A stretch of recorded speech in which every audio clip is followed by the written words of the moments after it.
안녕하세요. 김호준입니다. UAE 논란의 실체가 밝혀졌습니다. 이명박 정부 시절 김태형 전 국방장관이 UAE와의 비밀 군사 협정을 실토했습니다. 유사시 한국군 자동 개입을 약속했다는 겁니다. 비밀리에 한 이유는 섣불리 국회로 가져가면 안 될 것 같아서. 자동 개입까지 약속한 이유는 어차피 UAE는 전쟁이 일어나지 않는다라니까. 또 실제로는 국회 동의 없이는 파병할 수 없으니까. 이건 한마디로 미친 짓입니다. 헌법상 국회 비준이 필요한 조약을 몰래 협약 형태로 체결해 국회와 국민을 속였고, 또 실제로는 국회 비준 없인 파병할 수 없는 것인데도 협정을 맺어 UAE에게도 사기를 친 거죠. 더 황당한 건 이 일을 자신이 책임지고 했다는 태도입니다. 1400년 넘는 순위 시아파 갈등을 자기가 해결할 수 있습니까? 중동 정쟁을 자기가 막을 수 있답니까? 뭘 어떻게 책임집니까? 그리고 대통령은 몰랐다는데 이게 말이 되나요? 군 통수권자인 대통령도 모르게 군의 파병을 결정합니까? 그건 구태타죠. 도대체 말이 되는 소리를 해야죠. 국가 안보를 그렇게 중요하게 생각하는 보수 정당, 보수 매체들은 이 사태에 뭐 하고 있습니까? 이명박 전 대통령과 그 시절 국방장관들 모두 국정조사하자고 발칵 뒤집어져서 뒤로 나자빠질 일 아닙니까 이거? 다들 어디 갔나요? 김호준의 궁금증이었습니다.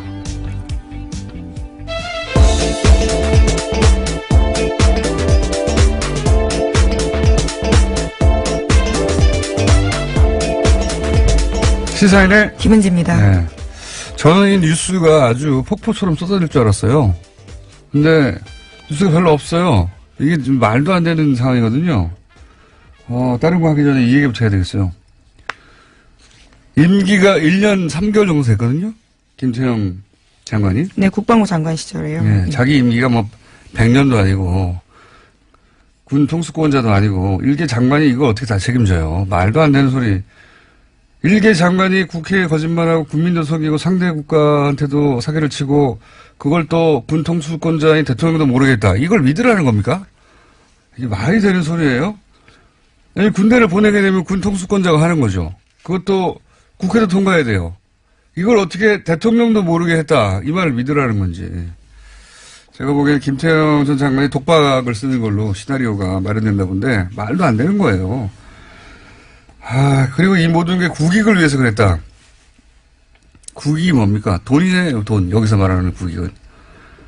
전쟁 내하면은 파병될 병사의 목숨은 국익이 아닌가요? 그리고 시아파 국가들하고 이러다가 적이 되면 그건 국익에 반하는 거 아닌가요? 이게 군인이라면 여기서 국익을 말할 수가 없는 거예요, 이거 가지고. 여기서 돈 버는 게 군인하고 무슨 상관이 있습니까? 군인은 군의 안전과 안보 생각하는 거예요. 이런 논리는 장사꾼들의 논리지 군인의 논리가 아니에요. 근데 이제 종편에서는 이런 이야기한 김태형 전 장관은 누구 군인답다 이런 말도 하더라고요. 말도 안 되는 소리. 보수가 어머 사격을 해주기로 했나 본데 혼자 독박을 쓰고 웃기지도 않는 소리입니다. 이건 정말. 더 화가 나는 거는 이 보수 매체들이 그 UAE 처음 문제 제기할 때 아주 그냥 거품을 물고 뉴스를 쏟아냈잖아요. 포털에도 막 기사가 넘쳐났고. 근데 지금 이렇게 엄청난 일이 벌어졌는데 조용해요. 네. 아주 미안합니다. 지금 미디어 환경이 이런 수준입니다. 전 아침이면 기사가 아주 폭포수좀 쏟아질 줄 알았더니 없어요. 예. 아주 나쁜 놈들. 첫 번째 뉴스가 뭡니까? 네, 먼저 이 소식부터 전해드리겠습니다. 어제 남북 고위급 회담에서 북한 대표단의 평창 동계올림픽 파견 등이 합의됐습니다. 또 군사적 긴장 상태를 해소하기 위해서 군사당국 회담을 개최한다는 데도 합의했습니다. 남북은 이런 내용을 포함한 3개의 항에 공동보도문을 채택했습니다. 이건 또 해설은 저희 정세현 전 장관이 또 기다리고 계시기 때문에 그때 자세한 해설을 들어보도록 하겠습니다. 하여튼 뭐 예상보다 빠른 속도로 이것저것 합의되고 있다.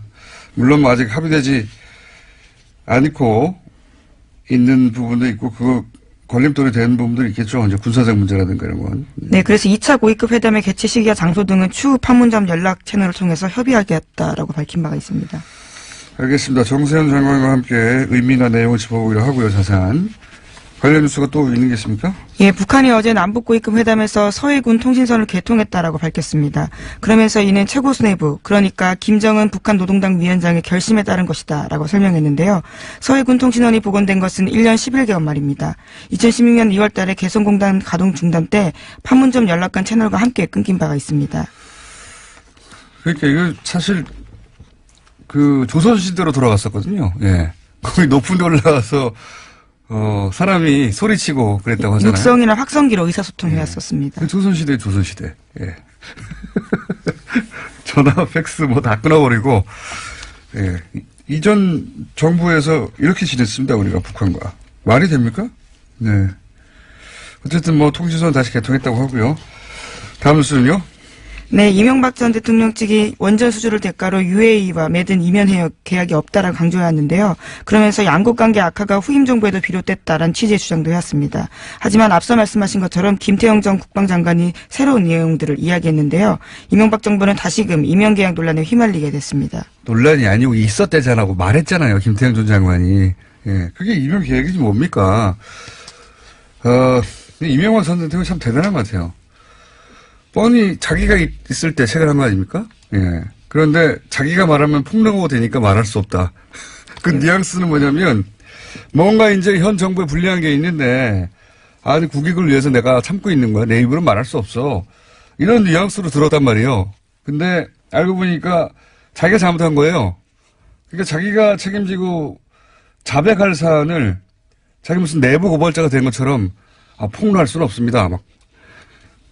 자신이 말 안 하는 게 국가에 도움되겠다라는 이야기도 했었습니다. 그때 얘기했지만 본인한테만 도움이 되는 거예요. 말 안 하는 건. 아주 편리한 멘탈입니다. 나를 제외한 모두는 죄인일 수 있으나 나는 죄인일 수 없다. 예? 이 정도 국면까지 왔는데도 워딩을 이렇게 한다는 게 대단한 분이에요. 예.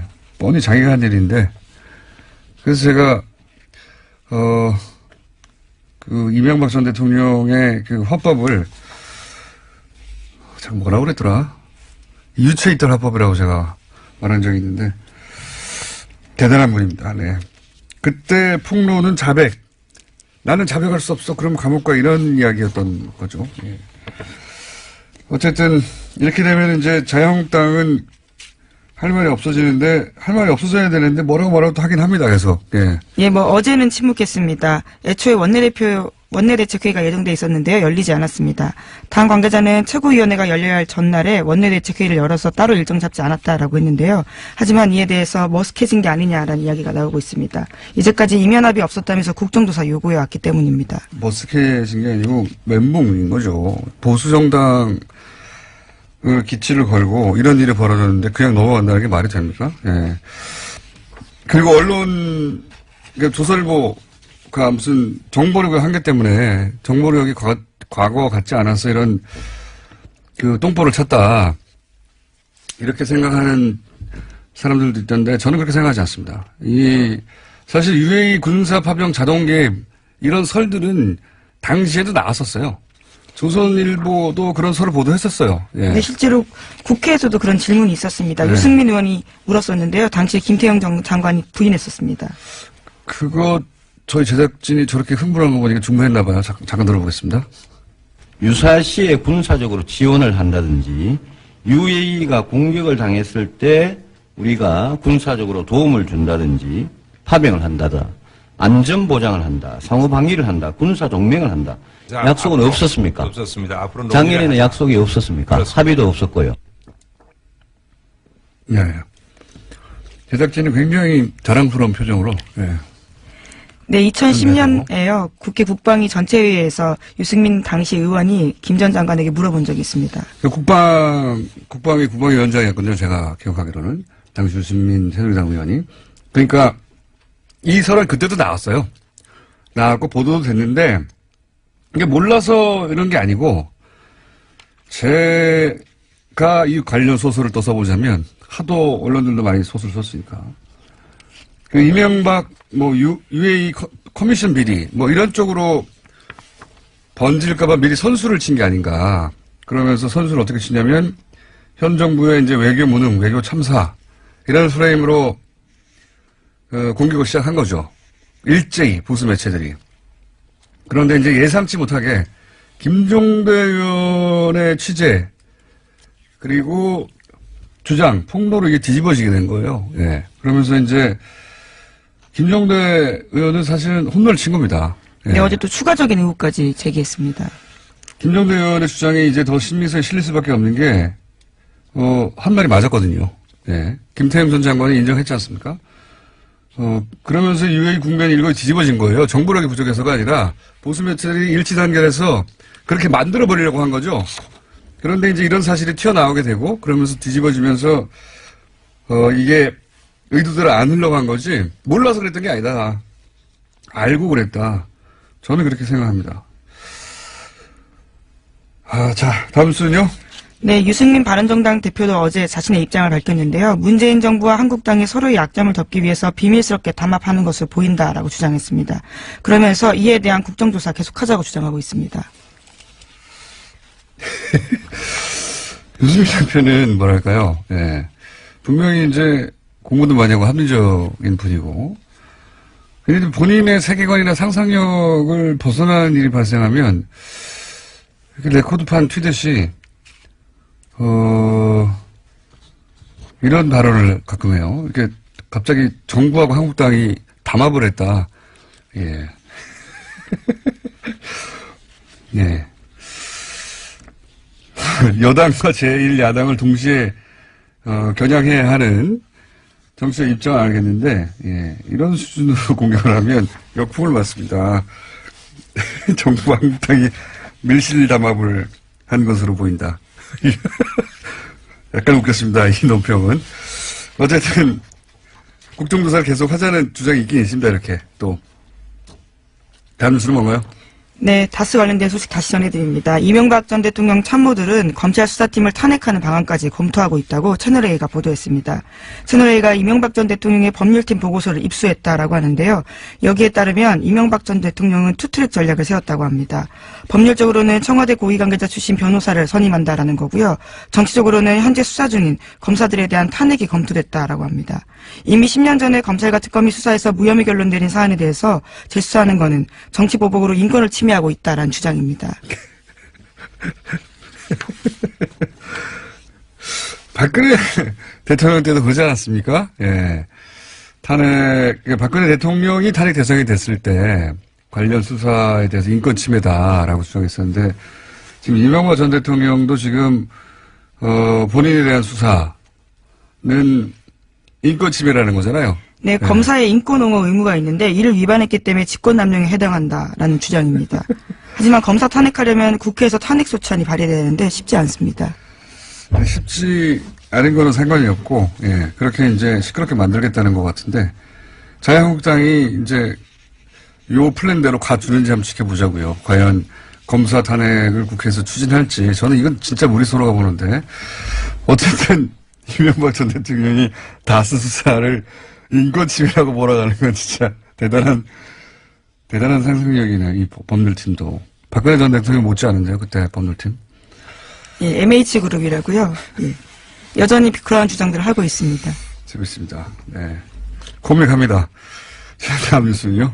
네, 어제 정호영 전 특검 관련된 의혹도 전해드린 바가 있는데요. 어제 자신과 관련된 의혹을 또다시 전면 부인했습니다. 11장짜리 보도자료를 냈는데요. 당시 수사 과정에서 발견된 120억 원 관련 수사는 특검 수사 대상이 아니라 발표하지 않았다라는 겁니다. 그러면서 모든 사건 기록들을 철저하게 검찰에 다 넘겼다라면서 이명박 전 대통령이 다스 주식 지분을 차명 보유한 증거는 없었다라고 주장하고 있습니다. 이건 뭐 동부지검 팀에서 예, 응답할 내용인 것 같고요. 저는 그저께인가요? 한번 얘기했지만 문자로도 왔었고 다스 검사들 탄핵한다고 하고 인권침해라고 하거나 자꾸 얘기하는데 다스 자기 거 아니라면서요. 자기 거 아닌 거 수사하는데 왜 이렇게 난리예요? 본인이 자기는 아무 상관없다면서 이게 앞뒤가 안 맞는 겁니다. 자기 게 아닌데 이렇게 화를 내고 인권 침해라고 하는 게 자기 거란 얘기죠. 거꾸로 자기 게 아니면 가만히 있으면 되는데. 자, 다음 순 뭡니까? 네, 박근혜 전 대통령의 재산 40여억 원에 대해서 유영하 변호사가 가지고 있다는 사실 뒤늦게 드러났는데요. 이것을 변호사 선임 비용이라고 주장하고 있습니다. 이에 대해서 논란이 확산되고 있는데요. 변호사협회의 징계가 필요하다라는 주장까지 나왔습니다. 변호사가 의뢰인의 돈 관리를 위탁받는 게 불법은 아니지만요. 범죄 수익금을 알고도 응한 경우에는 처벌 대상이 된다라는 겁니다. 아, 그렇군요. 그렇게 생각할 수도 있겠군요. 예. 여기서 이제 관건은, 이것이 불법적인 범죄와 관련된 수익이냐 하는 인식을 했느냐. 뭐, 그런 게 되겠네요. 예. 하여튼, 그런 쟁점도 또 있습니다. 다음 뉴스는요? 네, 국정원 특수활동비 관련된 재판이 어제 처음 시작되는데요. 문고리 3인방 비서관인 이재만 안봉근 씨에 대한 재판입니다. 어제 법정에서는 자세한 진술들이 좀 나왔는데요. 뇌물 전달자로 지목된 이현수 국정원 전 기획조정실장이 검찰 조사에서 한 진술입니다. 2016년 9월 달에 국정농단 사태가 터졌을 때 국정원 특활비 상납이 잠깐 중단된 바가 있습니다. 이에 대해서 안봉근 전 비서관이 박근혜 전 대통령이 추석 명절 앞두고 금전적으로 힘들어한다라고 이야기하니까 이현수 전 실장이 2억 원 줬다라는 건데요. 그러면서 안 전 비서관이 다시 연락해와서 VIP가 흡족해하면서 우리 사정을 국정원에서 챙겨주는 것이냐라고 말했다고 합니다.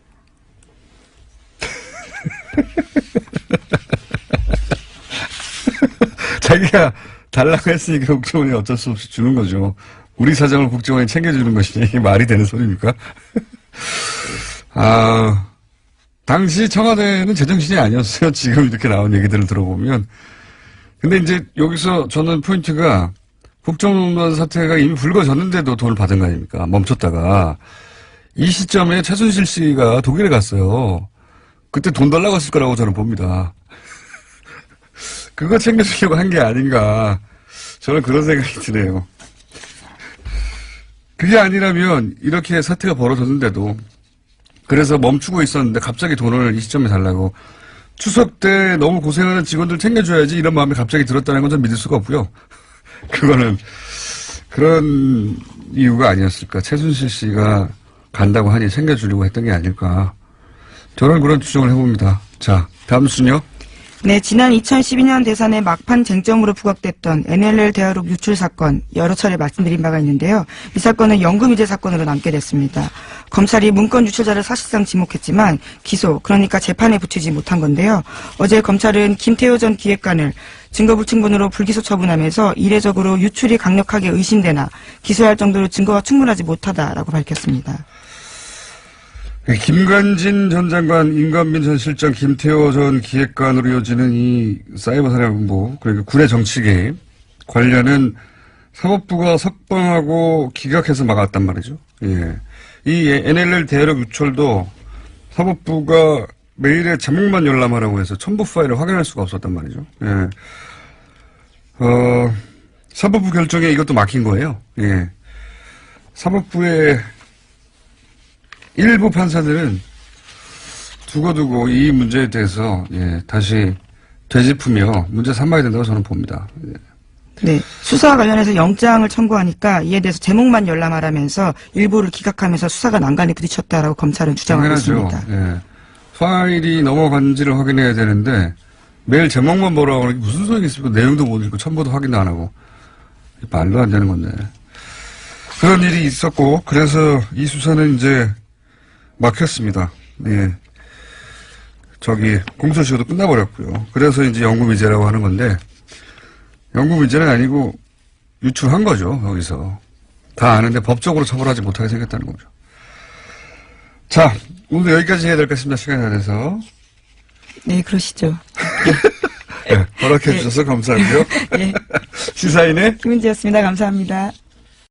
어제 남북 고위급 회담이 열렸죠. 네, 여기서 합의한 내용들이 좀 있습니다. 정세현 전 통일부 장관 전화 연결해서 짚어보겠습니다. 안녕하십니까, 까칠한 장관님? 예, 안녕하세요. 너무 자주 나오는 것 같아요. 너무 자주 불러내는 것 같아요. 근데 이제 대목이지 않습니까? 지금 공동 보도문이 나왔는데요. 이 내용은 보셨죠?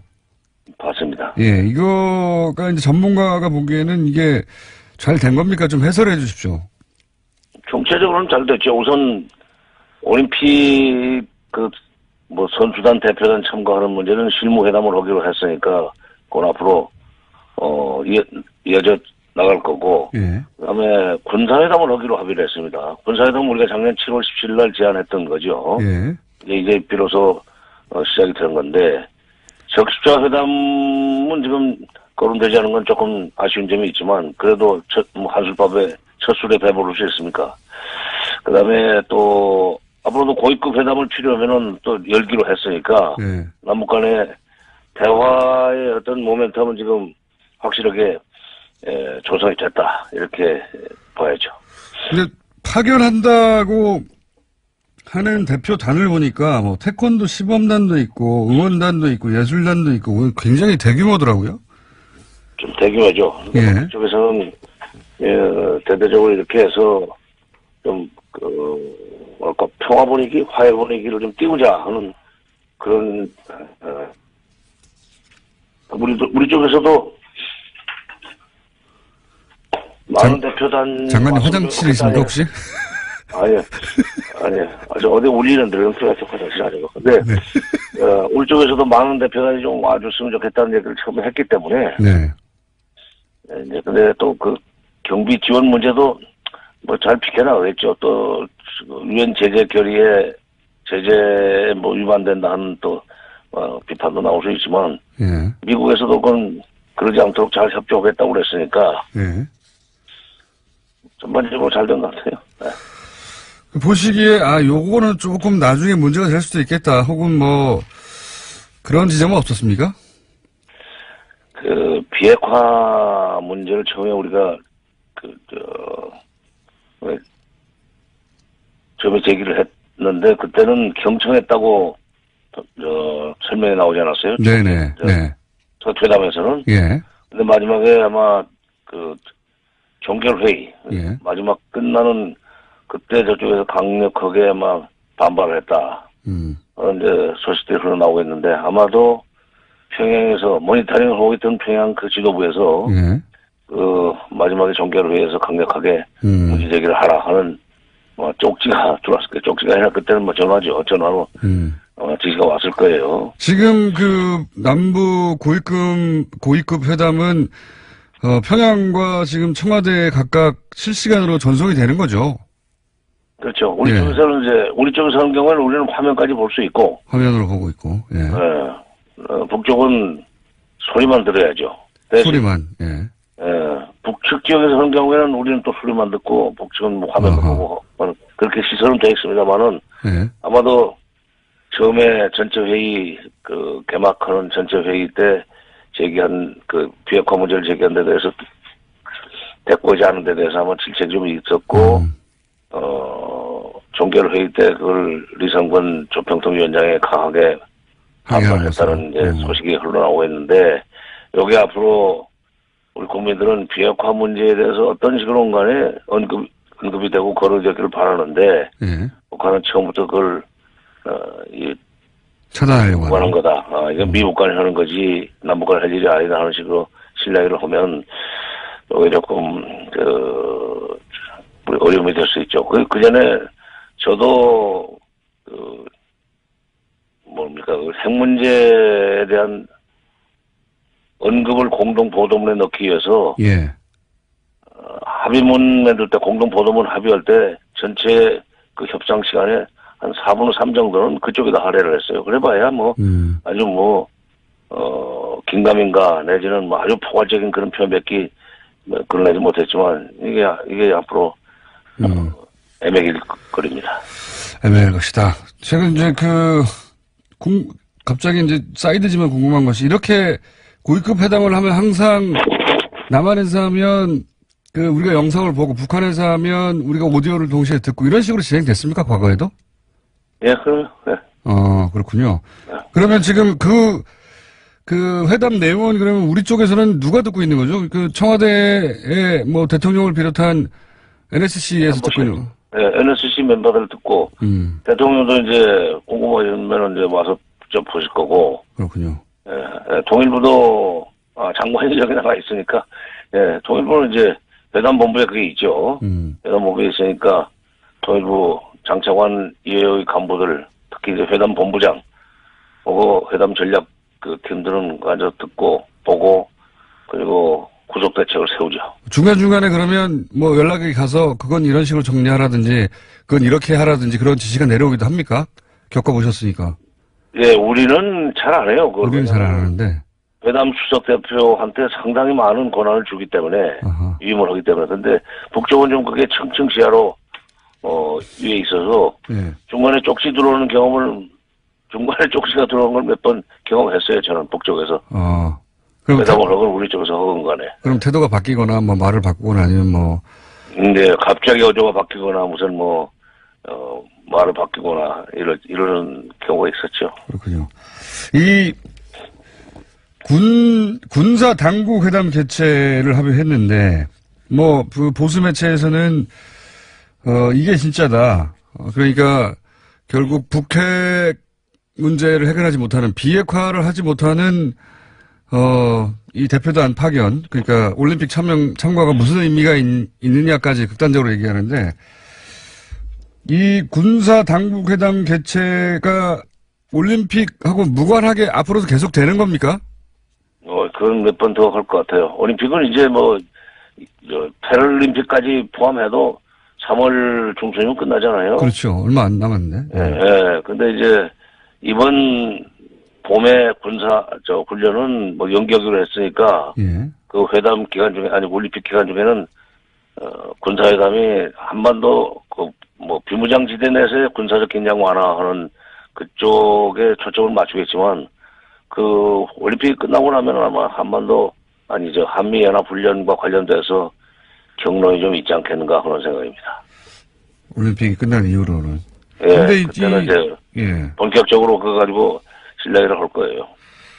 그리고 우리가 이제 설 전에 이 남북 이산가족 상봉을 좀 하자고 했는데 이건 북한은 왜 안 했을까요? 이게 아마도 두 가지 문제가 있었다고 생각해요. 예. 우리가 제안을 했는데 이게 합의를 못한 것은 작년에 벌써 작년 됐군요. 작년에 이산가족 상봉 문제를 이제 협의하기 위한 적시자 회담을 제안하니까 왜 중국의 유경 식당 종업원 13명인가? 네네. 그 문제를 거론하고 나오지 않았어요? 북쪽에서. 예. 이산가족이다.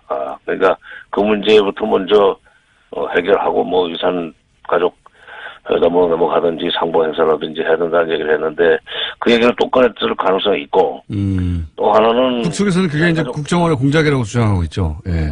이제 그렇죠. 그리고 예.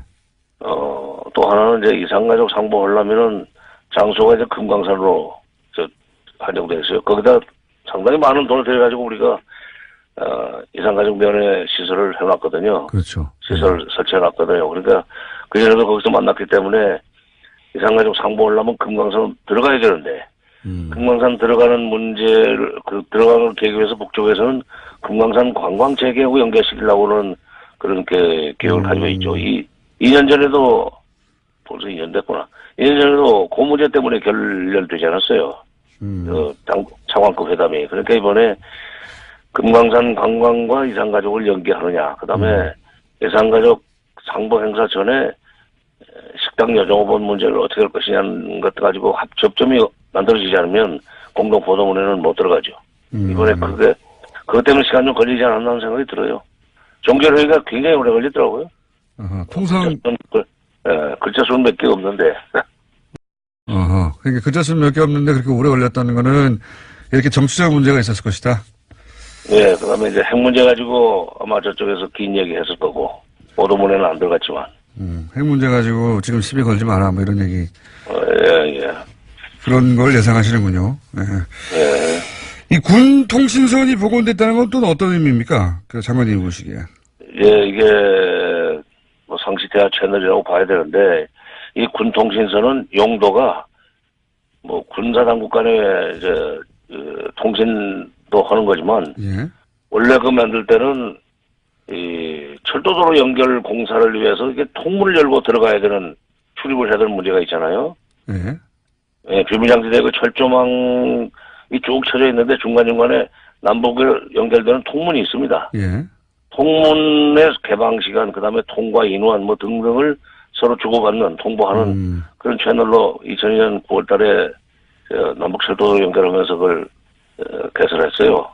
그거기 때문에 요거는 개성공단 출입, 그 다음에 금강산 출입, 이 용도로 아마 저쪽에서 군 통신선을 먼저 복원을 해놓은 것 같다는 느낌입니다. 알겠습니다. 이거는 뭐. 거기까지 가려고 그러는 거죠. 네. 그렇군요. 그런 의도가 뒤에 깔려있을 것이다. 네. 이건 진짜 북한 전문가가 아니면 알 수 없는 내용이네요. 장관님, 오늘은 여기까지 하고요. 또 보시겠습니다. 아니, 너무 자작을 나오면은, 예. 이 정치자들이 싫어해요. 예. 앉으라고 다른 재밌습니다. 분 좀 예. 앉으라고 재밌는데, 장관님 이상으로 이거 해주실 분이 없어가지고. 근데 제가 새벽에 끼웠나 봅니다. 죄송합니다. 예. 오늘 여기까지 하겠습니다. 정세현 전 통일부 장관이었습니다. 이명박 박근혜 정부 시절 자원외교 4대강 엄청난 세금이 들어간 예산이 들어간 사업들이죠. 그런데 이 사업들에 관한 기록물이 거의 없다. 문재인 정부 들어서 처음으로 공공기관 기록물 실태조사를 진행한 한국국가기록원 이소연 원장님 전화 연결했습니다. 안녕하십니까? 안녕하세요. 네, 반갑습니다. 오랜만입니다. 예, 보고 싶었습니다. 네. 그러니까 못 보지만. 네, 기억하실지 모르겠는데, 작년에 뉴스공장에 출연하셔가지고, 박근혜 정부 시절 청와대 문서 관리 엉망이다. 예. 그런 얘기를 해주셔가지고, 큰 웃음을 주셨었는데, 그런데 국가기록원장에 취임하셨더라고요. 일단 축하드리고요. 고맙습니다. 공무원이 아닌 민간인이 수장이 된 건 처음이라고 제가 들었는데 맞습니까? 맞습니다. 46년 만에 처음입니다. 대단한. 그런데 그 민간인이 수장이 됐으니까 그 공무원들의 시각이 아닌 민간인으로 꼭 하고 싶었던 일들 평소에 전공의도 하셨고 그런 일들이 있었지 않았겠습니까? 제일 중요한 게 국가기록원에 대한 정부와 국민의 신뢰를 회복하는 것. 회복이라 그러면 뭐 옛날에 굉장히 가졌다가 뺏긴 것 같은데 그 신뢰를 쌓을 틈이 없이 지난 10여 년간 이런저런 일을 겪으면서 예. 무너졌거든요. 예. 그걸 세우는 게 제가 꼭 하고 싶은 일입니다. 예. 신뢰를 다시 저기다 맡기면은 되겠다. 정부 입장에서는 청와대도 그렇고 각급 공공기관도 그렇고 우리의 소중한 업무로부터 만들어진 기록을 잘 많이 생산해서 저기다 맡기면은 잘 관리해주겠구나라는 믿음이 필요하고요. 아무데나 막 확 까지고 죄송합니다. 깐다는 게 또 나왔는데 어쨌든 뭐 지네 정권이나 뭐 힘 있는 사람이 요구하는 대로 막 휘둘리면서 다 내놓겠다 싶으면 누가 기록을 생산해서 주겠어요. 그렇죠. 예. 또 국민들 입장에서는 저 기관은 어쨌든 이런저런 큰 힘이 있어도 휘둘리지 않고 더 많은 기록이 생산되도록 뭐 이렇게 촉구 뭐 지원도 하고 감사 감독도 하고 그렇게 해서 잘 만든 기록을 잘 넘겨받아갖고 관리하고 있다가 그 내용 그대로를 법적으로든 문화적으로든 진본으로 인정할 수 있는 상태로 잘 관리하다가 국민들이 원할 때 이렇게 내놓을 기관이다라고 하는 그 실력을 또 국민들이 인정해주지 않는다면 뭐 국가에서는 엄청나게 들여서 국가기록원이 기록을 관리하다가 갖고 있던 기록에 대한 뭐 요청이 있을 때 뭐 이렇게 내놨는데 그게 원본이냐 니네 이거 고쳤지 니네 실력 없어갖고 이거 변경되도록 허용했지 이렇게 믿으면은 뭐 일하는 의미가 하나도 없는 거죠. 자, 원장님. 그런데 그 문제의식은 잘 알겠습니다. 네.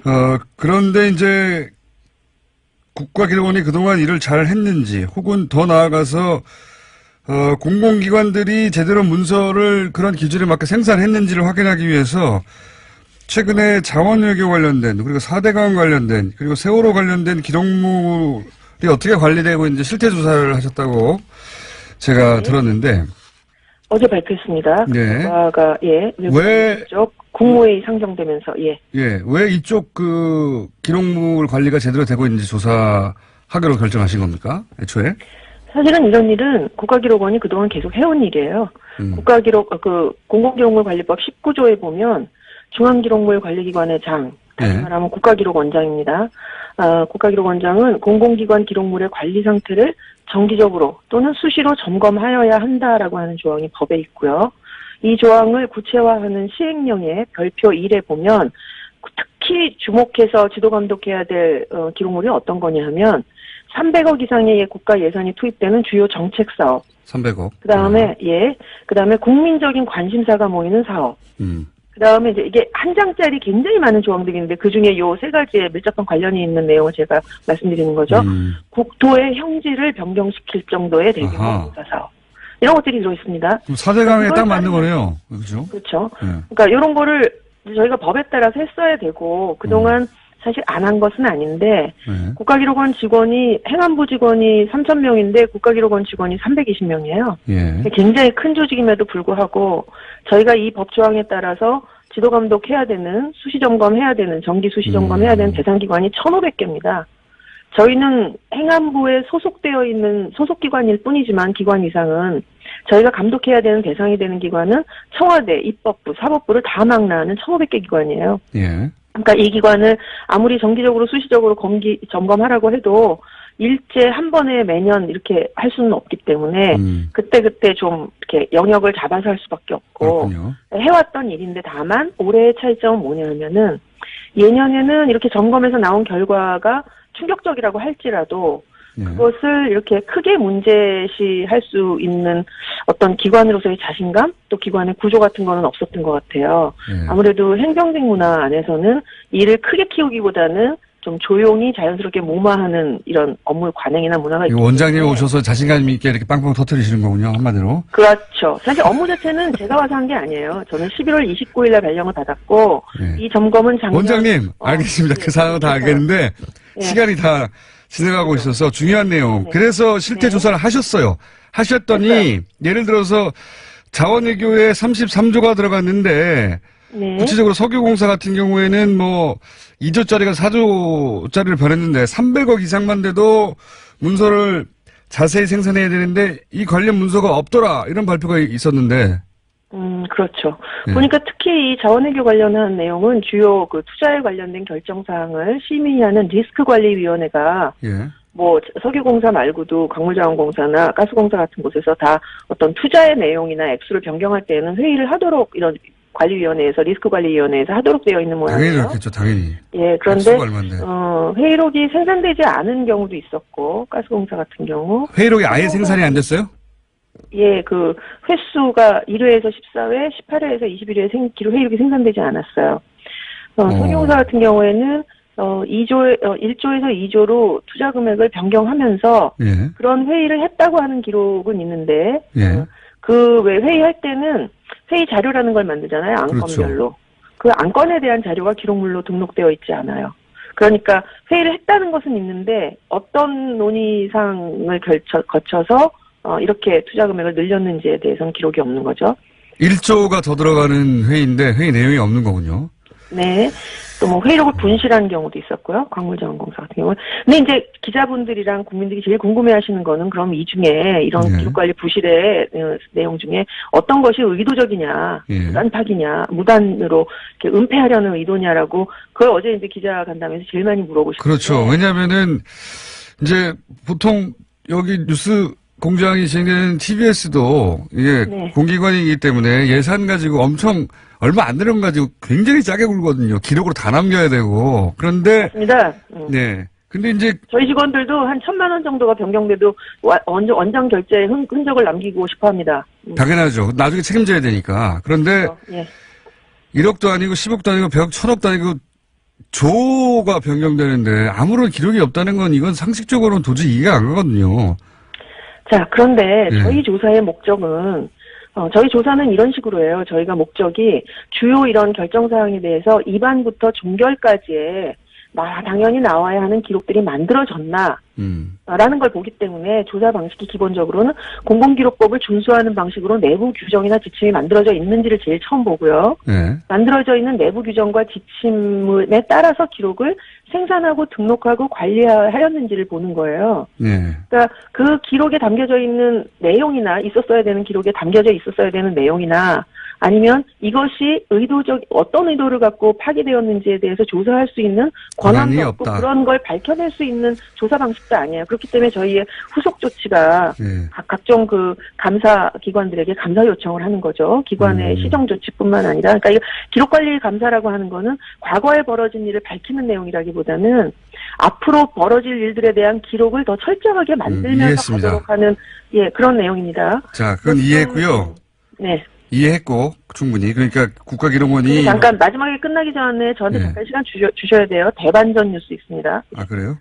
네. 수사기관이 아니기 때문에 국가기록원은 규정을 준수했는지 확인하고 그리고 감사원에 감사를 요청한다든가 이렇게까지밖에 할 수 없는 한계는 이해했고요. 근데 이렇게 조사를 쭉 하다 보니 네. 그러니까 책임 회피를 위해서 누군가 고의로 없앴을 가능성 이거는 그냥 개인적인 견해를 예? 있긴 있을 거다. 있긴 있을 굉장히 거다. 많은 건수를 저희가 발견했어요. 사실 저희가 이제 처음 원장으로 와서 제가 한 일은 아니지만 예. 장관님께 제가 처음 이거 보고를 할 때 장관님이 물어보신 게 그거예요. 이게 다 의도적인 거라고 보냐? 원장 대답해 보세요. 예. 근데 제 대답은 그런 것도 있지 않을까 저희는 생각합니다. 그러나 대부분은 예. 기록 관리를 어떻게 해야 되는지 혹은 꼭 해야 한다는 의식이 없어서 벌어지는 일도 굉장히 많을 거라고 생각합니다. 그게 이렇게 아무렇게나 퍼센티지 얘기할 수 있는 건 아니지만 70-80%는 그걸 거고요. 예. 근데 이렇게 민감한 거는 소량이, 예. 이렇게 민감한 거면 의도적으로 없앴다고 의심받을 만 하지 않습니까? 충분히. 그럴 수도 있을 거라고 생각합니다. 그런데 이 공무원들이 업무를 하는 관행 중에는 예. 대부분의 담당 직원들은 업무에 대한 기록을 남기려고 해요. 예. 당연하죠. 문제가 있기 때문에. 공무원들은 그- 항상 예. 그렇던데. 의도적 파기 같은 것은 이제 담당 직원들의 범위를 넘어서서 지시 같은 것이 있어야 되는데 그 지시가 남아있기가 어렵잖아요. 알겠습니다.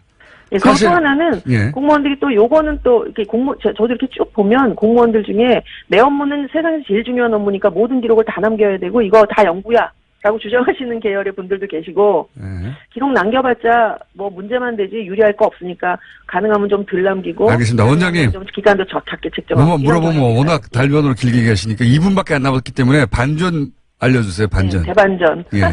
내일 저희도 그 혁신 TF라는 게 있었어요. 아, 그렇군요. 돌아갔어요. 내부적으로. 네. 예. 기록원이 어쨌든 새로 태어나야 하니까요. 예. 내일 아마 이제 원장은 전임 원장님도 저도 논의에 참여하지 못하는 구조였어요. 좀 독립적으로 활동하기 위해서. 예. 내일 그분들이 기자회견을 하시는데 거기서 이 혁신 과정에서 이제 개선해야 될 점 과거에 있었던 일들을 찾으려고 조사를 하다 보니까 국가기록원의 기록이 하나도 없더라. 그래서 다른데 없는 게 문제가 아니라 국가기록원에도 기록이 없더라. 그렇습니다. 예. 저희가 그래서 기록관리감사를 당할지도 모르겠습니다. 지금 제가 지금 아까 말단 직원들에게 표적이 가는 것이 제일 걱정되는 거예요. 이거 발표하면서도 기록관리 지금- 실태에 대해서 경종을 울려야 되기 때문에 크게 갑시다. 제가 우겨서 막 이렇게 보도도 하고 막 크게 가긴 하는데 그것의 희생자가 말단 직원들, 특히 기록관리 전문요원들 내부에서 실권도 없고 기록관리 업무하기에 허용도 못 받았던 사람들이 다 공격받을까봐 걱정이 돼서 특정 기관에 주목되지 말았으면 하는 마음이 있는데 예. 지금 어쨌든 생산기관 각급 기관에 서 있는 그 기록관리 전문 요원들은 국가기록원 이내나 잘해 이게 10년 동안 있었던 일이에요. 그래서 정말 죄송합니다. 제가 이제 곧 사과문도 쓸게요. 원장님, 이해했습니다.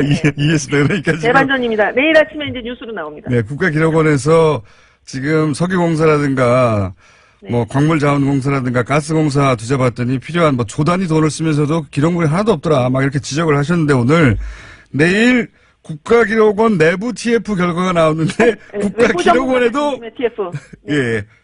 국가기록원에도 변명은 하나 있어요. 국가기록원도 이게 법상 우리는 기록관 설치 의무 대상 기관은 아니에요. 자, 근데 이 어쨌든 기록관을 설치해야 된다고 했는데 그동안에 리더십 기록원에 책임지는 분들은 그걸 허락하지 않은 거예요. 원장님? 건 있어요. 예. 원장님 책임이 아니라 이전 시스템 책임이었다고 제가 이해하고요.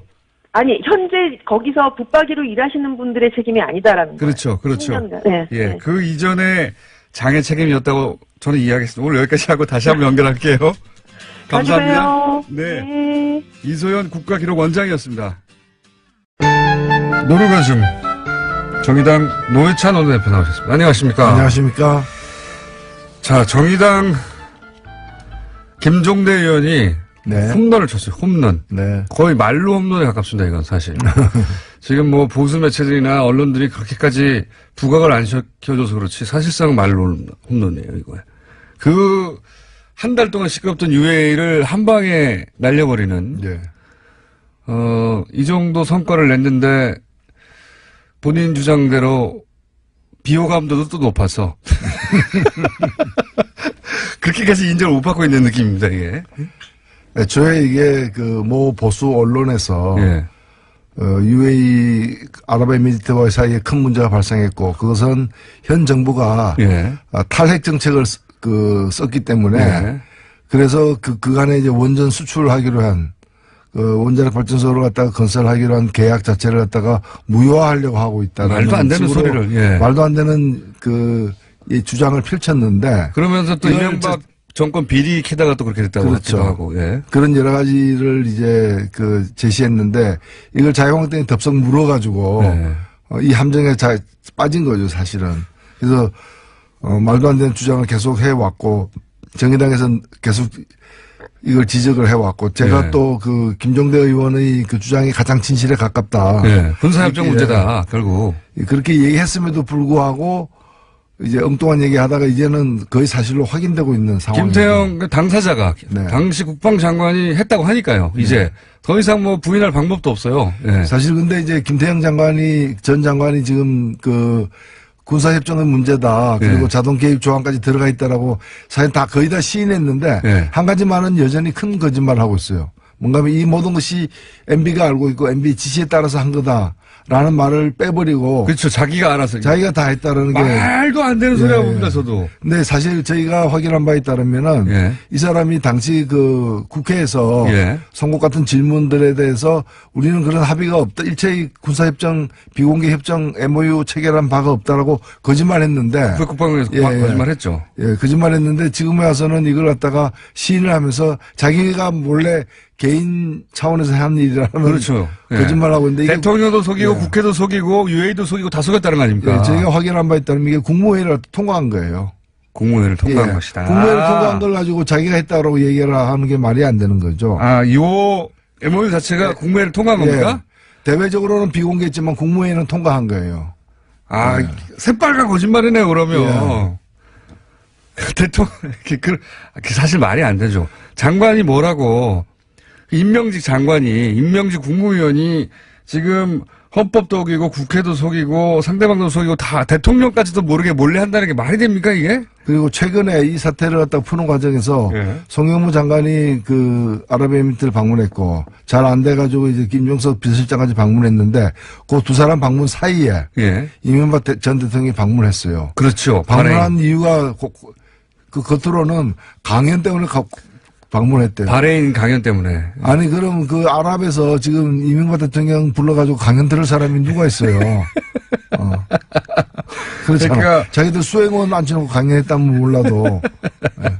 예. 이거 수습하러 간 거거든요. 그렇게 보입니다. 예. 예. 그리고 이 전체 내용을 다 잘 알고 있는 사람이에요. 당연히. 예. 그런 사람이 자유한국당 홍준표, 김성태 대표, 원내대표 이런 분들이 엉뚱한 발언을 계속 해댈 때 예. 그거 말려야 될 거 아니에요. 예. 사실은 그건 아니다. 그렇게 나가면 당이 곤란해진다. 이런 얘기를 언제라도 줘야 되는데 또 그냥 묵묵부답으로 자기만 지키려고 가만히 있었던 거예요. 자기한테 유리하니까 가만히 있었던 거죠. 게다가 이런 사실이 과거에 MB 자서전에도 나온다면서요. MB 자서전에 보면은 이 아랍에미리트의 원전 건설과 관련된 계약이 예. 프랑스 사르코지 대통령이 굉장히 공을 들여가지고 예. 그쪽으로 거의 넘어가려고 했었고 예. 그때 사르코지도 군사적 옵션 예. 이 원전을 갖다가 이게 프랑스로 하여금 짓게 해주면은 프랑스가 군사적 보장을 해주겠다. 예. 프랑스 해구산 제공하겠다. 여러 가지 옵션을 세게 걸었던 상황인데 예.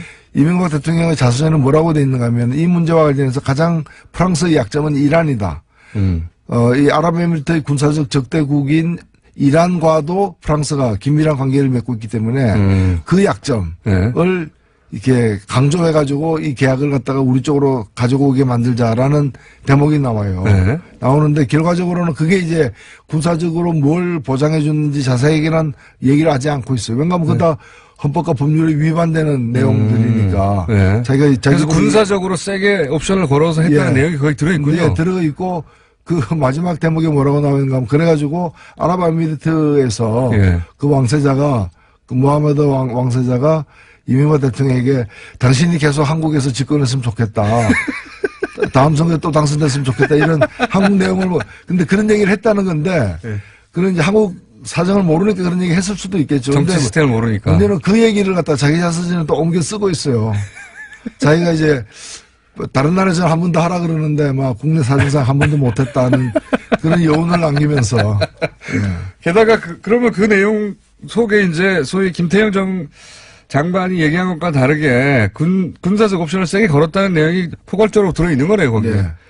아니, 대통령이 모른다는 게 말이 됩니까? 이게. 그러니까 대통령이 그런 이제 헌법을 위반되는 그런 내용까지도 해가면서 그 일을 갖다가 추진을 한 거죠. 그러니까 정말 나라 팔아먹을 사람들이에요. 이게 박근혜 전 대통령이 그 손해상 옮겨주마. 예. 라고 이렇게 비공개로 이제 이면 합의한 일본과의 어떤. 예. 그거보다 훨씬 더 심각한 문제죠. 훨씬 더 심각하죠. 예. 지금 전쟁 나면 거기에 우리 군대가 가야 되는 거 아닙니까? 네. 이런 말도 안 되는, 그걸 또 그 전 국방장관이 나와가지고 이건 내가 혼자 한 거예요? 혼자 한 거고 전쟁 나도 안 가도 된다. 안 가면 되지. 간다고 해놔도 안 가면 되지 않느냐. 거기 사기친 건데 그러면. 예. 그걸 뭘 자랑스럽다고 얘기를 하고. 근데 저는 이제 김태형 전 국방장관이 혼자 독박 쓰기로 이제 그 그림을 그리고 나온 것 같은데, 이렇게 김대현 전 장관이 독박 쓰기로 했다는 거는 이렇게 해도 법률적으로 추궁되거나 법률적으로 그 단죄할 그게 없다는 거죠. 항목이 예. 없다는 거 아닙니까? 예, 사실 이게 헌법 60조 조약 체결에 관련된 그 헌법 규정 국회 동의를 얻도록 돼 있는 것을 완전히 위배를 한 것이고, 네. 그리고 내용적으로 보더라도 이 미국하고도 이제 군사적 자동 개입 조항은 체결하지 않은, 예. 가장 우리의 그 군사 동맹 관계 미국하고도 체결하지 않은 그런 내용을 갖다가 체결한 거거든요. 근데 이걸 법으로 이게 진짜 현직에 있다면은 이건 탄핵감이죠. 당연하죠. 탄핵됐겠죠. 네. 대통령으로서 이제 직권을 갖다가 남용해서 헌법을 위배한 거니까 탄핵감인데, 지금 이제 뭐 물러났으니까 현직 대통령 아니면은 탄핵 대상이 아니거든요. 그렇죠. 아닌 거지. 그러면 다른 법률로다가 이렇게 걸어야 되는데 이게 마땅치 않은 거예요. 그러니까 지금 김태형 장관이 저 얘기하는 것도 네. 이렇게 얘기해도 나 못 잡아간다 메롱 이런 얘기인 거죠. 메롱. 그런 법률 검토를 거쳤으니까 이제 비로소 나와서 이런 얘기를 하는 거겠죠. 그러죠. 예. 예. 만약에 이런 얘기를 해서 본인이 법적 처벌을 받을 거라는 걸 알고 있다면, 혹은 그런 조항이 있다면 못 나왔겠죠. 예. 그리고 자기가 독박 쓰는 걸 안 했겠죠. 그렇습니다. 근데 지금 전 장관이 군 통수권자도 모르게 자기가 군대 파병 문제를 다 계약을 체결해서 나 혼자 이런 말도 안 되는 소리를 하고 있지 않습니까? 예. 정말로. 그걸 그냥 또 보수 언론들은 그냥 그대로 실어주고 있어요. 국익을 위해서 어쩔 수 없었다는 뉘앙스로. 말도 안 되는 소리인데 이거 어떻게 해야 됩니까? 열이 받아가지고 정말. 사실 이 문제는 이미 뭐 수습 단계에 들어섰습니다만은 이제 이런 일들이 다 좀 지나간 후에 한번 차분하게 우리 아직도 여전히 이제 그 양국과의 관계이기 때문에 민감한 문제 사안에 대해서 밝히지 못할 부분들이 아마 있을 거라고 저는 생각해요. 네. 그러나 전 정권의 이 사태가 걱정되는 건 뭔가 하면은 여기에 이제 이런 자동 개입 조항만이 아니라 줘서는 안 되는 전시에 필수적으로 전시에 대비해서 한국 군대가 필수적으로 보유하고 있어야 될 어떤 주요한 실탄. 예. 뭐 이런 그 전략 물자까지 다 제공했다는 거거든요. 사우디에 뭐 180억어치 그리고 3일치 실탄을 줬다고 하는데. 이런 부분들이 그 다른 나라와도 다른 이런 어떤 자원 외교라거나 이런 것들을 빙자해가지고 그 헌법과 법률을 위반해서 잘못 맺은 어떤 그런 비밀 협정들이 다른 나라와도 있을 수 있다는 거죠. 그러니까 UAE하고만 있겠습니까 이게. 그러니까요. 이명박 전 대통령이 했던 패턴을 보면 돈만 되면 뭐든지 해버렸거든요. 헌법이 위반돼도 해버렸고 그거 절차가 있는데 그거 숨겨 그렇게 지나갔다는 거 아닙니까? 예. 그냥 다. 이게 UAE하고만 있겠느냐. 예. 게다가 그거를 다 지금 다시 되짚어서 법적으로 처벌하기도 쉽지가 않다 이거. 근데 분명하게 법적으로 처벌하지 않고 넘어가면 대통령일 때 안 들키기만 하면 이래도 된다는 게 되는 거 아닙니까? 예. 그래서 지금은 당장에는 사태를 악화시키지 말아야 되기 때문에 좀 봉합하는 차원으로 지금 끝내고 있지만 사실 뱃속에 그 수술용 가위나 거즈 이런 것들은 들어가 있는 채 봉합된 거예요, 이게. 나중에 저는 문제가 남는다고 봅니다. 정말 상상하기 힘든, 그런 일을 해놓고 그냥 뻔뻔하게, 진짜 뻔뻔해요, 진짜. 진짜 뻔뻔하게 그냥 자기가 말하면 폭로라느니. 정말 뻔뻔한 사람들입니다. 여기에 대해 자유한국당은 보수 정권이니까, 보수 정당이니까 사실 안보 문제 아닙니까, 이게. 난리가 나야 되는데 자유한국당은 또 발을 빼고 있어요. 여전히 할 말이 있더라고요, 근데. 그러니까 자유한국당은 모든 걸 갖다가 이제 그 현 정부의 문제로 덮어씌우는 네. 식으로 해서 안 되니까 또 그 협정은 노무현 정부 때 맺은 거다. 노무현 정부 때 다른 협정 맺은 예. 고동 그 비행기 그 고동훈련기와 관련돼서 이제 양국의 군사 협력에 관련된 이제 이미 공개된 예. 조선일보 그렇게 물타기에 나왔죠, 하고, 그렇게. 그거다 뭐 이런 식으로 이제 네. 제 정신이 사실 아니에요. 제정신. 외상후 스트레스 뭐 증후군 같은 지금 상황이. 조선일보가 앞장서가지고 물타기 한 겁니다, 그거. 예. 그렇습니다. 예. 뭐, 군사협정 나오니까, 노무현 시절에 이미 군사협정 맺은 거다, 그거 노무현 시절 거다, 뭐 이런 식으로 물타기 하다가 그것도 이틀, 3일을 못 가고 지금 다 뒤집어지고 있는 셈이죠. 예. 조선일보도 정말 몰라서 그러는 게 아니잖아요, 사실. 알고도 그러는 거 아닙니까, 알고도. 예. 군사협정권이 막 커지니까, 그 노무현 시절에 맺은 거라고 다른 거 들고 그러니까 나와서. 언론이 예. 그 좀 잘못 보도했으면 스스로 시인하고 정정하고 그런 기능을 스스로 보여주지 못한다면은 참 걱정이죠. 조선일보가 그런 걸 본 적은 없고요. 예. 자, 요거 관련해서 김성태 저희 패널이었자 현재 원내대표는 임종석 실장이 왜 UAE 갔는지 하나도 설명된 게 없다. 청와대 지시를 밝혀야 한다. 이렇게 얘기했는데 혹시 관련해 요 멘트에 대해서 하실 말씀 있으십니까? 어디 장기간 어디 갔다 온 친구가 있네. 알면서 그렇게 얘기하기 참 힘든 일인데. 그렇죠. 예. 알면서 그렇게 하기 힘든 일인데 그래도 지기니까 이런 얘기 해야 하는 거죠. 자, 동시에 또 어제 한일 위안부 재협상 한다고 했다가 재협상이 아니라 재협상은 요구하지 않고 사실상 일본의 협상은 무효화하는 뭐 그런 정도의 결정을 내렸어요. 예, 잘못된 협상이기 때문에 우리가 공식적으로 폐기한다라고 이렇게 그런 폐기 절차를 공식화하지는 않았지만 예. 내용적으로는 폐기한 거죠. 그렇죠. 예. 네. 폐기한 거고 그것으로서 위안부 문제는 한일 간의 미해결로 과제로 이렇게 다시 이제 확인된 셈이죠.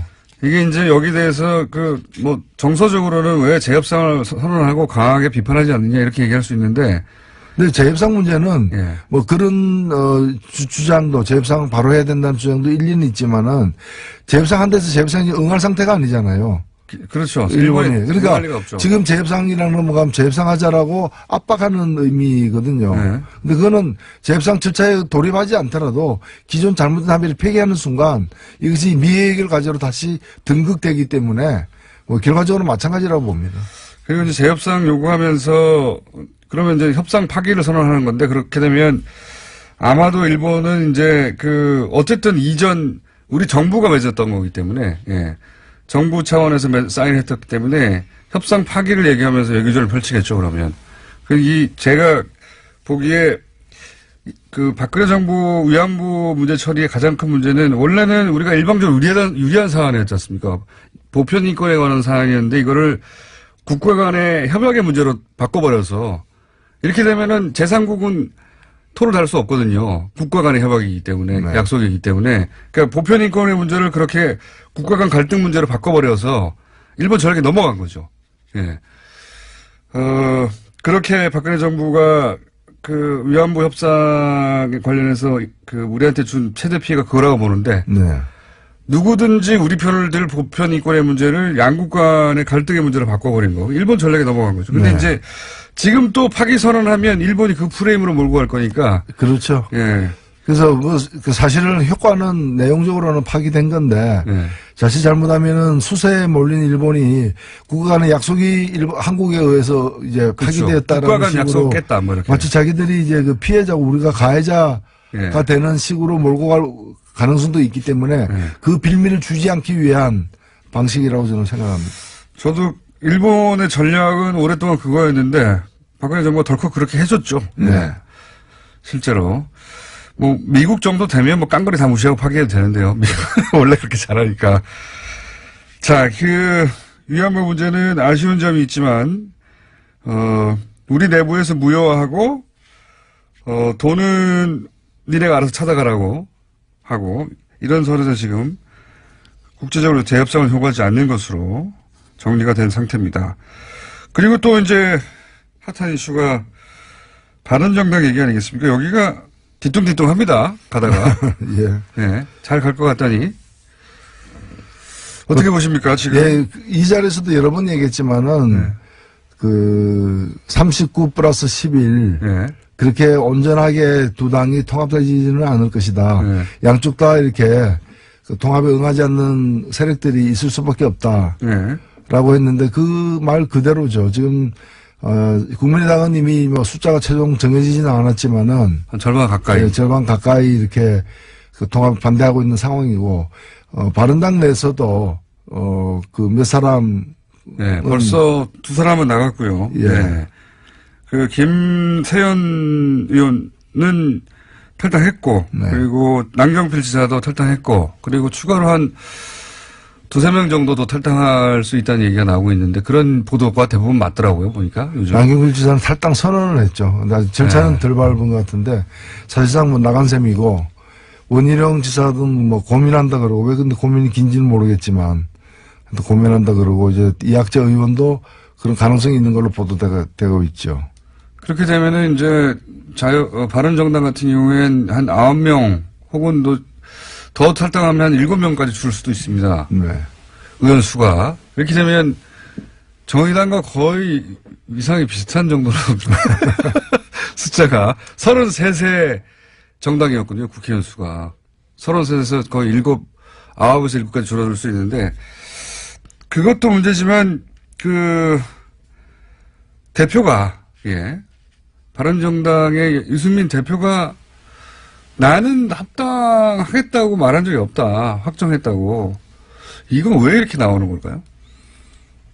예, 근데 뭐 이 문제, 그 말 자체는 틀린 말은 아니죠. 예. 틀린 말은 아니고, 어떻게 보면은 그 얘기 자체가 전체 상황을 오히려 그 덩치 큰 국민의당 대표보다는 예. 바른당 대표가 주도하고 있다. 그걸 보여주려고 한. 예. 저는 뭐 그렇게도 해석되고요. 그렇게 해석됩니다. 꼭 실제로. 그걸 뭐 과시하기 위해서 얘기했다기보다는 예. 그렇게 이제 해석, 우리가 보여지는 거고, 결혼하는데 이제 뭐 예식자까지 다 잡아놓고 청점 돌려놓고도 예. 가봐야 한다. 그날 내가 안 나타나면 결혼 아니다. 뭐 이런 얘기죠. 그런 셈입니다. 예. 그렇게 말했던 이유는 아마 본인이 정한 기준을 아직 국민의당 통합하려고 하는 세력이 통과하지 못했다. 예를 들면 뭐 햇볕 정책 관련해서 정강 정책이 들어가는 그리고 당내에 동요하는 세력들에 대해서도 네. 그 여러 가지 어떤 문제점이나 어떤 바른당 입장에서의 어떤 그런 받아들이기 힘든 그런 내용이 있을 수 있다라는 우려가 이제 주저하게 만드는 거 아니겠습니까? 그리고 이제 그런 박지원 데가면서도 원내대표나 이런 분들, 전 대표나 이런 분들이 같이 이 통합에 들어오면 굉장히 골치 아프잖아요. 바른정당 입장에서는. 네. 다 털고 와라 이런 얘기. 예, 그런 거죠. 네. 그래서 좀 마지막까지 좀 깐깐하게 따질 거 따지겠다. 그런 어떤 간접적 의사 표시이기도 하기 때문에 이제 그 당 내외에 대한 메시지다 이렇게 생각됩니다.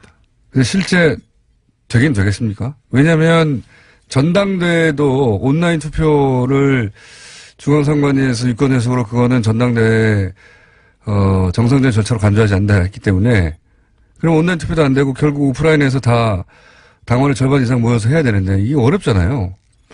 난제가 지금 많이 앞에 놓여 있긴 한데 네. 만일에 지금 중도에 그만두거나 네.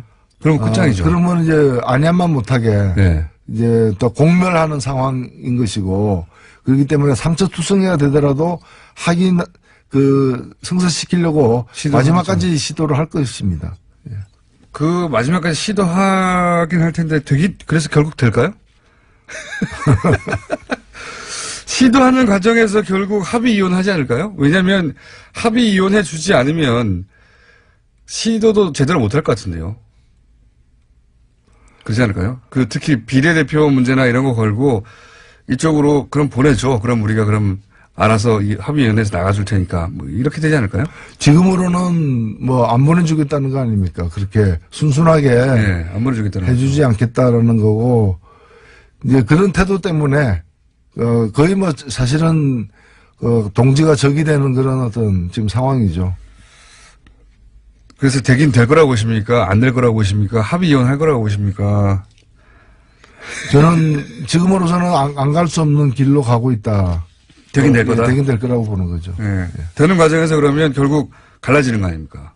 갈라지는 거죠. 그 비례대표 문제는 그냥 어떻게 갈라지는 게 아니라 찢어지는 거죠. 예.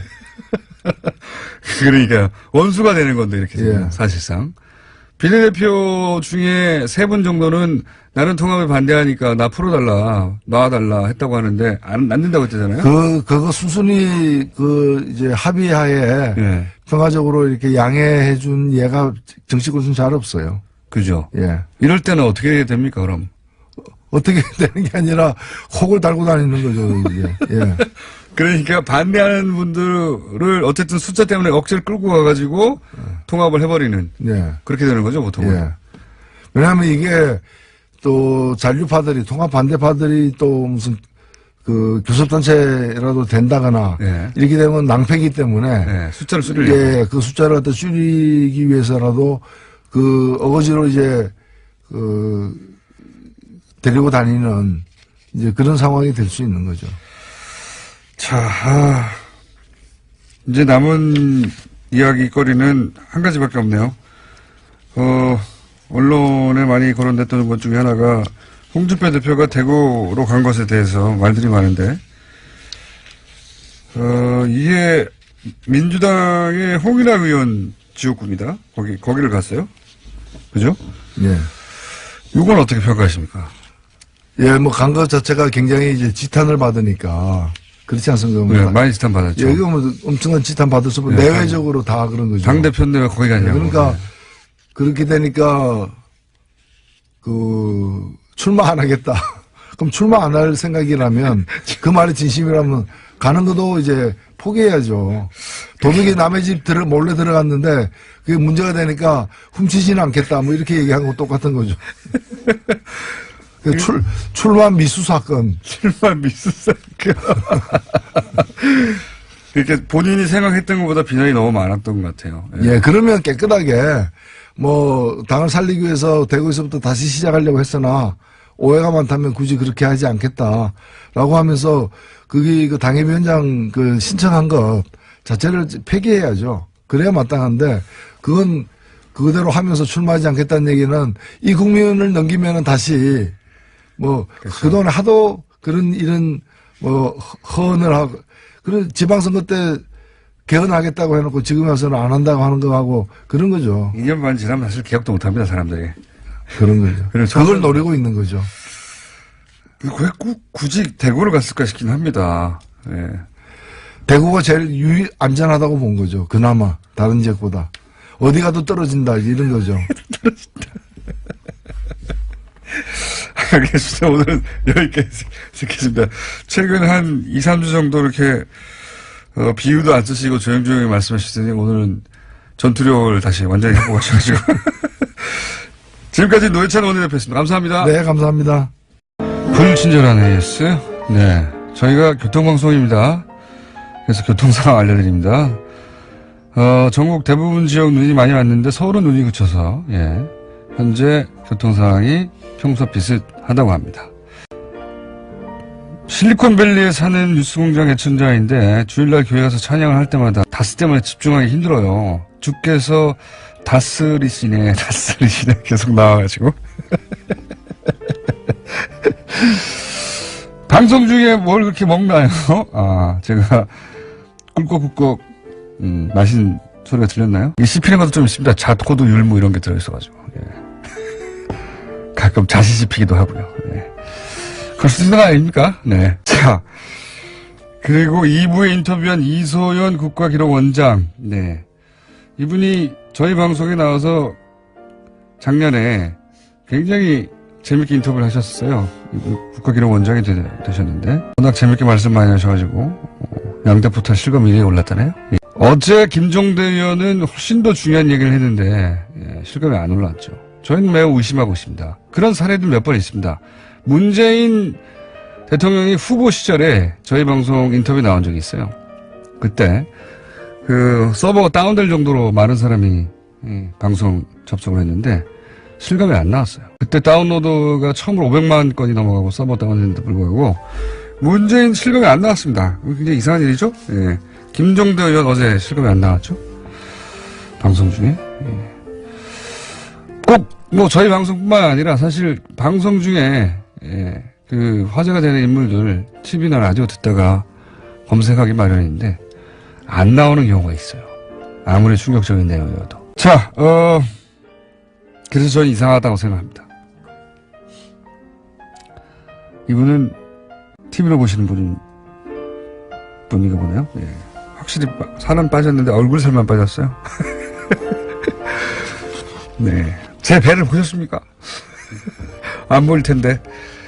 어쨌든 이 포탈 이야기는 저희가 꾸준히 앞으로도 하겠습니다. 여기까지입니다. 시사, 과학, 그리고 개그까지인데 요즘 개그 안 한 지 오래돼가지고 시사와 과학까지만 하고 있는 원정우 씨 나오셨습니다. 안녕하십니까. 안녕하세요. 예. 개그 이거 안 한 지 너무 오래됐어요, 이거. 네, 편해요, 저는.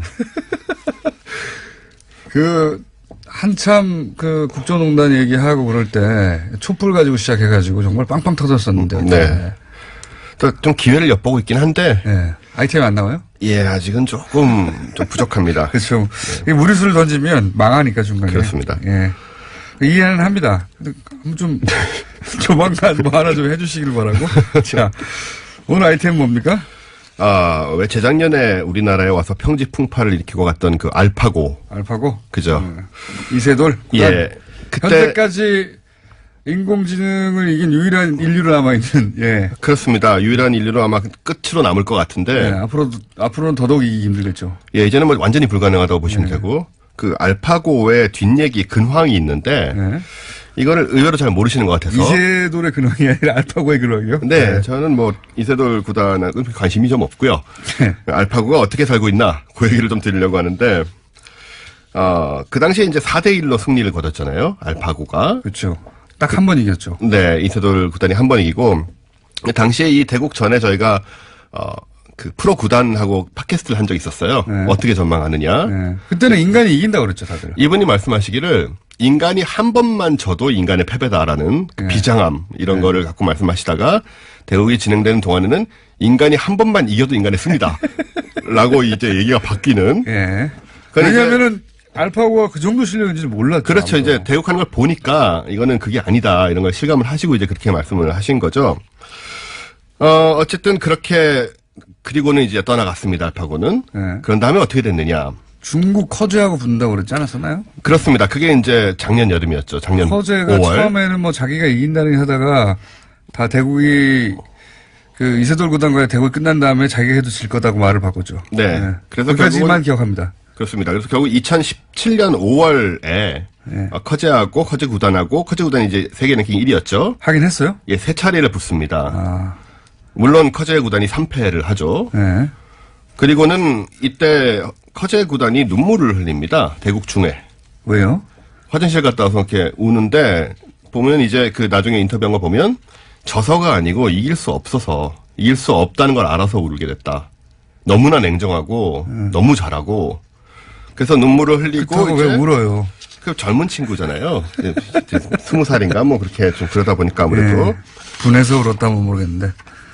그래서 당시에 커제 구단의 스승이었던 분이 이제 노인 어른신이 옆에 계시다가 알파고 하는 걸 보고 알파고는 프로 20단의 실력인 것 같다. 프로 20단. 예, 그러니까 이제 그 입신의 경지를 넘어섰다는 얘기를 한 거죠. 여기까지는 그래도 조금 좀 알려져 있습니다. 네. 그 다음에 어떻게 됐어요? 더 이상은 바둑은 필요 없다. 거기까지 제가 아는데. 예, 그래서 뭐 바둑계에서 은퇴한다는 이야기가 나오고 뭐 이런 얘기가 나왔었는데 바로 몇 달 후인 10월에 구글 딥마인드의 이 허사비스라는 사람이 있잖아요. 네. 이 양반이 이제 네이처에 다시 논문을 씁니다. 네. 뭐냐면 알파고 제로라는 새 버전이 나왔던 거죠. 여기서 알파 고가 바둑을 의미하는 고는 거니까. 바둑이니까. 바둑 은퇴 다 안 한 이겼는데 겁니다, 아직. 은퇴 안 하고 또 네. 제로가 나왔어요? 그렇습니다. 이건 뭐냐면 누구랑 붙어요 이제? 붙을 사람이 없는데? 스스로 하고 싸웁니다.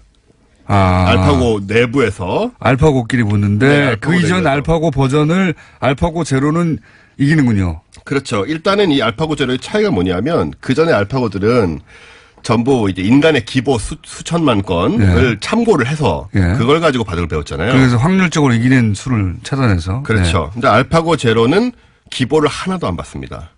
바둑 규칙만 가지고 스스로 학습해서 바둑 실력을 읽어내는 거죠. 그리고 기존에 알파고가 붙였더니 알파고 제로 이겼다는 거예요? 그러니까 이게 설명을 좀 드려보면 알파고 제로는 기보 하나 없이 규칙만 가지고 바둑을 독학하기 시작한 72시간 만에 단 72시간 만에 이세돌을 이겼던 버전이었던 알파고 리예요. 그게 버전이. 대결에서 100전 100승을 기록합니다. 야, 무서운 지경이에요. 이 속도가. 아니, 이게 무서운 게 알파고는 어쨌든 사람이 했던 거를 학습해서 그렇죠. 사람보다 놀라운 속도로 계산해내지 이긴 거라고 치면 이거는 원리를 가르쳐 주니까 스스로 습득해버린 거 아닙니까? 스스로 습득해서 스스로하고 바둑을 많이 두면서 연습을 한 거죠. 그러면서 인간이 축적해왔던 노하우가 아니라 자기 논리로 인간의 축적되어 있던 그걸 넘어서버린 이거는 그렇습니다. 무서운 상황인데요. 이건 예, 72시간 만에 100전 100승을 기록하고 그 다음에 40일 동안 2,900만 판을 두고요. 혼자. 네. 그런 다음에 세계 랭킹 1위 커제 구단을 3대 0으로 꺾은 버전은 알파고 마스터거든요. 얘하고 또 붙어서 100전 89승 11패. 역시 꺾어버리죠. 야, 이거 무서운 상황인데. 네. 그리고 40일 뒤에는 그동안 존재하지 않았던 바둑의 새로운 정석들을 발견해 내놓기 시작합니다. 그거는 사람이 도달할 수 없는 영역인데 그렇죠. 아무리 세월이 지나도 그렇죠. 이거는 그러니까 이제 인간 지능으로 바둑으로 한정돼 있긴 한데 인간 지능이 도달할 수 없는 지점을 도달해버린 거잖아요. 이미. 그렇습니다. 그러면 이게 다른 영역으로 가면 이거 장난 아닌. 그래서 이제 오늘 그 얘기를 좀 드리려는 건데. 예, 외국 영화에 나오는 SF 컴퓨터가 이제 인간을 지배하는 이게 그만해야 될 것 같아, 알파고. 그래서 알파고 제로는 어쨌든 인간 지식의 한계에 얽매이지 않았다. 그리고 이제 스스로 학습해서 모든 문제를 해결할 수 있는 말씀하신 대로 범용 인공지능 개발의 이제 꿈을 이제 열고 있다. 이건 좀 위험한 거 아닌가요? 여기서 이런 컴퓨터가 그러니까 소위 말하는 자의식. 네. 자기가 누구인가 생각하기 시작하고 내가 왜 이런 지시를 받아야 되느냐 생각하기 시작하면 그럼 큰일 나는 거잖아요. 사실 자의식까지 없어도 되고요. 자기가 생각하기에 가장 좋은 해법이라는 거 뭔가 결론을 지어버리고 거기에 대한 권력이랄까 뭐 어떤 능력을 갖고 해결해 버릴 실제적인 능력을 갖고 있다 망 안에서. 아니 지구를 위해서는 이게 더 좋은데 인간이 너무 오염을 많이 시키고 있잖아. 거기에는 컴퓨터의 입장에서는 인간이 자기를 만들었다는 건 중요하지 않고, 그럴 수 있는 거 아닙니까? 그런 우려가 계속 있어 왔죠. 근데 이제 컴퓨터가 이 정도로 빨리 발전하는 걸 보면서는 이제 좀 다른 이제 실감이 나기 시작하는 그런 면이 있는데. 그게 곧 자의식이죠, 사실은. 네, 자기가 스스로 인간의 명령 없이 판단해버리는 게. 네, 어쨌든. 그래서 이제, 데이터가 전혀 없는 영역에서 인간 능력을 뛰어넘고 있다는 것이고요. 근데 여기서 그친 것이 아닙니다. 그래요? 또 있어요? 예. 작년 가을이니까 불과 이 논문이 나오고 한두 달 후에 또, 이 딥마인드가 알파고 제로에서 바로 우리가 우려했던 대로 바둑을 의미하는 고를 뺍니다. 그래서 알파 제로가 나오게 되죠. 그 얘기는 더 이상 바둑에 한정되지 않겠다. 그러니까요. 예. 그런 뜻이고. 과학자들이 자기들이 감당할 수 없는 영역까지 가는 것 같은데. 그래서 알파 제로는 뭘 했냐? 뭘 했습니까? 일단 일본 장기인 쇼기라는 게 있습니다. 네. 룰만 입력합니다. 역시. 강화 학습을 합니다. 2시간 후 알파고는 세계에서 가장 강한 쇼기 인공지능 엘모를 앞질러 버립니다. 단 2시간 만에. 규칙만 알려줬는데. 예, 단 2시간 만에. 그 쇼기 룰에 최적화돼서 개발되었던 컴퓨터를 2시간만 이겨버린다. 스스로 공부해서. 그렇습니다. 야. 그리고 체스를 또 가르쳤습니다. 역시 4시간 만에 세계에서 가장 강한 체스 AI인 스톡피쉬를 이겨버립니다. 그러니까요. 이거는 이거 조심해야 될 것 같다는 생각이 자꾸 드는데. 그리고요. 그 다음에 바둑을 다시 가르쳤죠, 얘한테. 얘는 바둑을 전혀 모르는 상태잖아요, 알파제로는. 이세돌 바둑만을 위했던 알파고 제로가 아니라 그쵸. 이제는 알파 제로 범용을 만든 다음에 거기에 바둑을 가르쳐 봤어요. 가르쳐봤죠. 그랬더니 이세돌 구단과 대결 버전인 알파고 리를 이기는 데는 8시간이 소요됐고. 혼자서 해서. 네. 그 다음에 알파고 제로, 좀 전에 네. 백전백승했던 걔를 24시간 만에 또 이겨버려요. 오. 이게 이제 그동안 일어난 일입니다. 알파고 제로도 무서웠는데 네. 바둑에 최적화된 게 아니라 범용으로 만든 다음에 알파 제로 네. 그걸 바둑을 한번 가르쳐 봤더니 또 바둑에 최적화됐던 AI를 또 이겨버렸다. 24시간 만에 터미네이터 이겨버렸다. 나오겠어요, 진짜로. 이거 그만해, 구글. 그만해, 이게. 생각해보세요. 이게 2018년의 이야기인데, 2028년쯤 되면 어떻게 될지 모릅니다, 진짜. 그러니까요. 지금 알파제로는 좀 다른 AI하고 비교했을 때 어떤 느낌이 있냐면 사람처럼 사고하는 양상이 보여요. 왜냐하면 원래 스톡핏이나 엘모나 이런 다른 앞에 그런 컴퓨터들은 굉장히 많은 경우의 수를 뭐 초당 몇 천만 개씩. 그렇죠. 사람보다 빨리 계산하는 거 아닙니까? 그거는. 그렇죠. 예. 대체적으로 이제 그게 중요한 건데 그렇게 초당 7천만 개, 뭐 3,500만 개 이런 식으로 이 체스 컴퓨터 같은 것이 계산을 할 때 알파제로는 8만 개만 봅니다.